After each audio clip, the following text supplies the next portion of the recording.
Yep, down here at the creek, it really floods.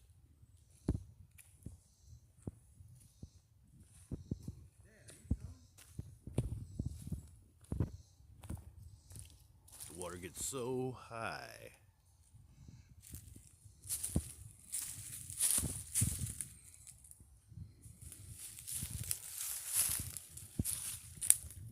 Floods the 7 acres.